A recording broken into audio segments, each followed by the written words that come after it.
జై శ్రీరామ్. నేను మౌనిక సుంకర. ఈరోజు నాకు ఒక కేసు వచ్చిందండి. సో ఎంత వింత విచిత్రమైన కేసు చూడండి. హిందూ పేరెంట్స్, ఇద్దరు అబ్బాయిలు ఒక అమ్మాయి, అమ్మాయికి సంబంధాలు చూస్తున్నారు అనమాట. సో అమ్మాయికి సంబంధాలు చూస్తుంటే ఏ సంబంధాన్ని కూడా ఆమె యాక్సెప్ట్ చేస్తలేదట, అన్నిటిని రిజెక్ట్ చేస్తుందట. సో మరి బాగా పెళ్లి చేద్దామని డిసైడ్ అయినాక వీళ్ళు ఎందుకు, ఈ అమ్మాయి ఎందుకు రిజెక్ట్ చేస్తుంది, ఎవరినైనా ప్రేమించడా అని అడిగినాడు. అయితే ఎవరిని ప్రేమించలేదని చెప్పిందట. సో ఎవరిని ప్రేమించినప్పుడు చేసుకోవడానికి ఏం రోగం, చేసుకో అని చెప్పేసి వాళ్ళు బలవంతంగా చేయబోతే అమ్మాయి పారిపోయి వాళ్ళ ఫ్రెండ్ ఇంట్లో ఉంటుంది. సో ఇప్పుడు వాళ్ళ ఫ్రెండ్ ఇంట్లో ఉన్నప్పుడు వీళ్ళు మిస్సింగ్ కేసు ఫైల్ చేసిన తర్వాత పోలీస్ వెళ్ళేసి అమ్మాయిని తీసుకొచ్చిందట. తీసుకొచ్చి కోర్టులో సబ్మిట్ చేస్తే తెలిసిన వెరైటీ విషయం ఏంది అక్కడ అంటే, ఈమె వెళ్ళి ఎవరింట్లో అయితే ఉందో ఆ అమ్మాయి పేరు అఫ్రీన్ బేగం. అఫ్రీన్ బేగం ఇన్ఫ్లుయెన్స్తో సోనీ కుమారి ఇస్లాంని స్వీకరించింది. ఇక్కడ ఎలాంటి లవ్వు లేదు, కొవ్వు లేదు, జస్ట్ ఫ్రెండ్ ఇన్ఫ్లుయెన్స్తోని రిలీజియన్కి కూడా కన్వర్ట్ అయిపోతున్న హిందూ అమ్మాయిలు.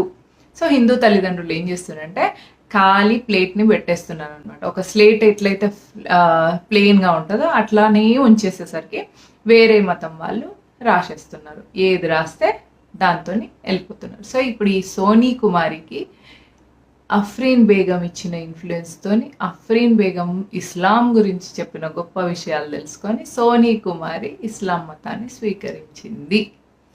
హిందూ తల్లిదండ్రులారా, మీ అమ్మాయిలను లవ్ జిహాద్ పేరు మీద అబ్బాయిలు మతం మార్చడమే కాకుండా ఆడపిల్లలు కూడా మీ అమ్మాయిలని టార్గెట్ చేస్తున్నారు. సో ఇప్పుడు నెక్స్ట్ అఫ్రీన్ బేగము ఎవరన్నా రామ్ ప్రసాద్, శ్యామ్ ప్రసాద్ని కూడా లవ్ చేసి మతం మార్చవచ్చు. సోనీ కుమారిని ఎట్లయితే ఫ్రెండ్ని ఇన్ఫ్లుయెన్స్ చేసి మతం మార్చేసిందో అట్లా. So your kids are in a dangerous mode.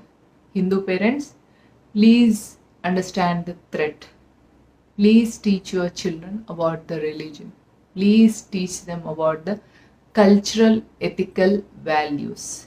మన ఎపిక్స్ రామాయణం గురించి నేర్పించండి, మహాభారతం గురించి నేర్పించండి. మీరు ఒకవేళ న్యూక్లియర్ ఫ్యామిలీలో ఉంటే ఒక యూనియన్తో ఫామ్ అవ్వండి, ఆర్ఎస్ఎస్లో జాయిన్ అవ్వండి, విశ్వ హిందూ పరిషత్లో జాయిన్ అవ్వండి, బజరంగ్ దళ్, హిందూ వాహిని, ఇలాంటి సంస్థలు ఎన్నో ఉన్నాయి.